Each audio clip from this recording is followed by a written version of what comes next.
All right, day 2. All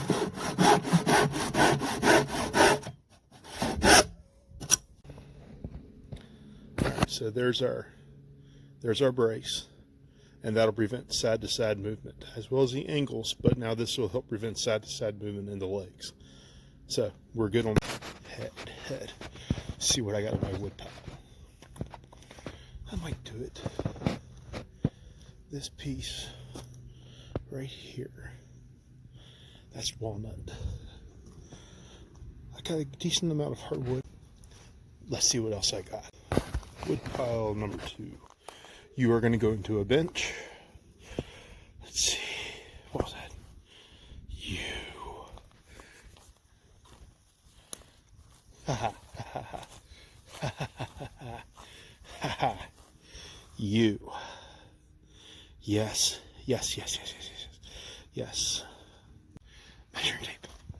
Where's the measuring tape? Measuring tape. No, I can't use that again. Okay, now that we got the measuring tape. So we are a rough 5.5 inches in diameter. We're a rough 7 inches there, and all total 16 inches. Okay, so here's where things get kind of tricky. Okay, now we got to do some measuring, some real precise measuring. All the easy stuff is done. Time for the difficult stuff. Now that this is all mocked in, you want to scrap a line and a line right there. There we go. This way when you take it apart, you know where to go. We'll do it right there. So mark your center line. This is a rough 13.5, so we marked it as 7.25. It's very important that you do this. Very important. You'll see why. Next step is to mark out 4 inches, just like that. And you're coming from this line about 3 inches, give or take. And from that line, you're going to want to measure out 15.5, somewhere, you know, just somewhere within there. It don't matter. And now, with simple artistical skills from years and years in the carpentry world, you know, just going to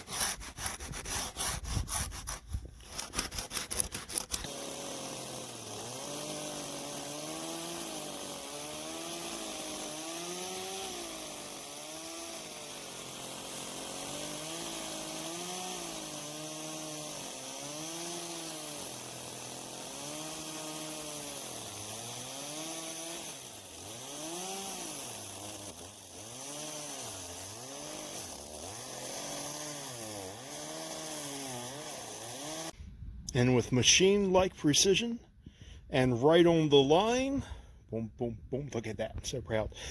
We have made 3 cuts, boom, boom, cut this off, that's now free floating, and we're just gonna come back here and nip that off. And just when it decided it was going to go out of gas, perfect time, let's do that. And there is our precision cut hole. Beautifully precision cut. All right, so we have just under 4 3/4. Well, just over 4 3/4. It's more like 4 7/8. So it's just under 5 inches. And the reasoning for this hole being so big, and this is crucial, and that's why the hole is that big. So all kidding aside, the reason this hole is so long and wide, okay, it's long to give it room because you're going to be moving a little bit up here, but you're going to be moving a lot with your arm down here. When we do that swing, it's going to be right through here. You're going to have a lot of movement. So you need room, you need plenty of room to move. And the width, well, whoops. All right, so if I can just one-handed, here's our mark from underneath. So that's the bottom. So what we're going to do is we're just going to do a rough 90. Don't have to be perfect. Nothing about this has to be perfect unless you want it to be.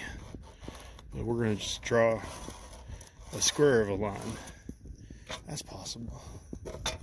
Well, actually, we'll do it like this. There we go. So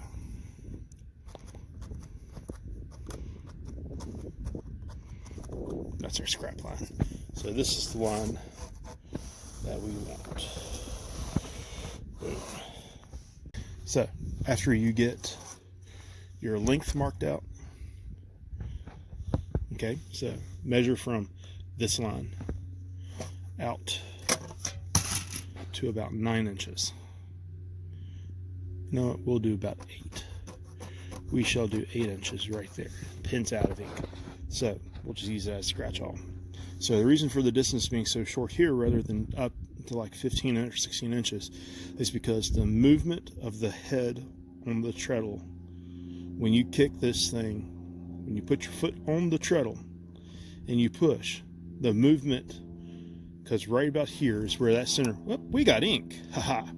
So right about here is where that center line is going to be, or right about here, somewhere in there is where our pen is going to go through. That will hold the whole assembly in place, the whole head and treadle assembly in place. It's going to go in here, right here, and it's only going to have so much room to clamp down on. And if everything's done right, when it clamps, it should clamp somewhere right around in here. That's the goal. So let's get this thing marked out. Let's get it. All right, so here's our lines.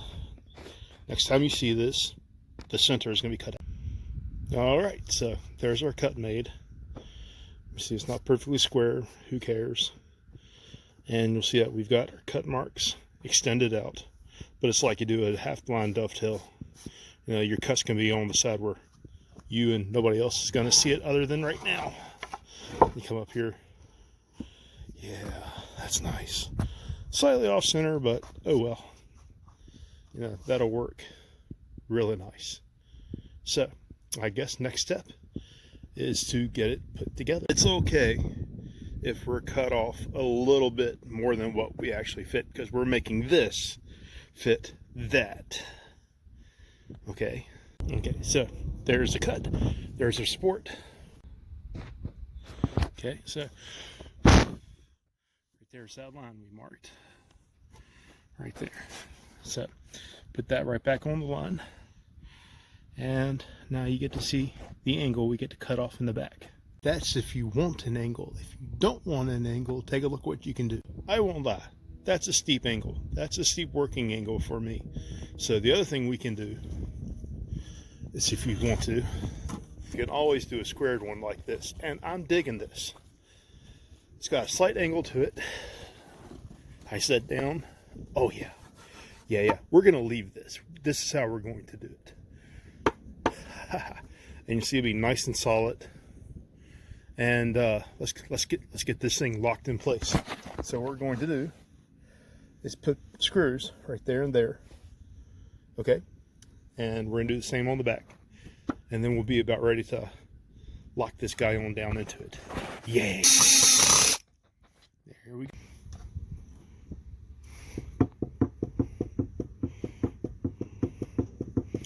Okay, so it's pivoting on 2 corners. This corner, that corner. So let's take the axe, shave a bit off.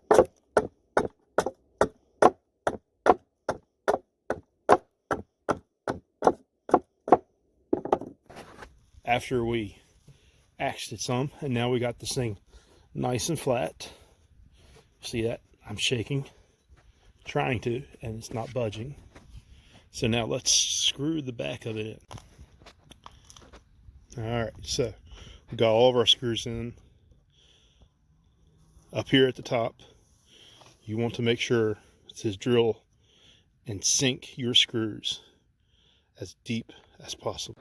Next step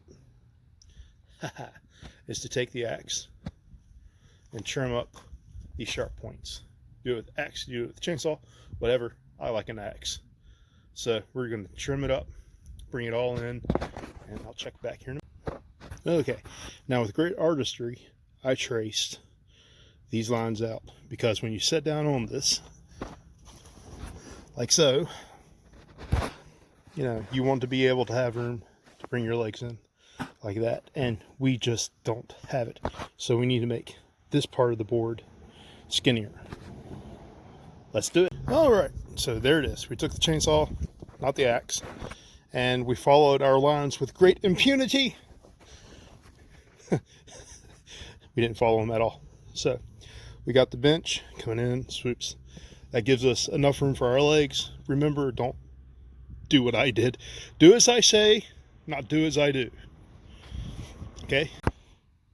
Before we move too far along, however, do not forget to bevel your corners. You got a sharp corner. This will hurt. I guarantee you. Over time, this will hurt. Come in here, knock that corner down. Make this inside edge round for yourself. It will go so much better for you if you do. And there it is. Don't forget to add your bracings, because remember, you're going to be pushing this thing back and forth quite a bit with movement. So if you go at it this way, you're going to need braces of some kind. That's why you always kick your legs out. Don't have them straight. You live, you learn, you adapt and overcome.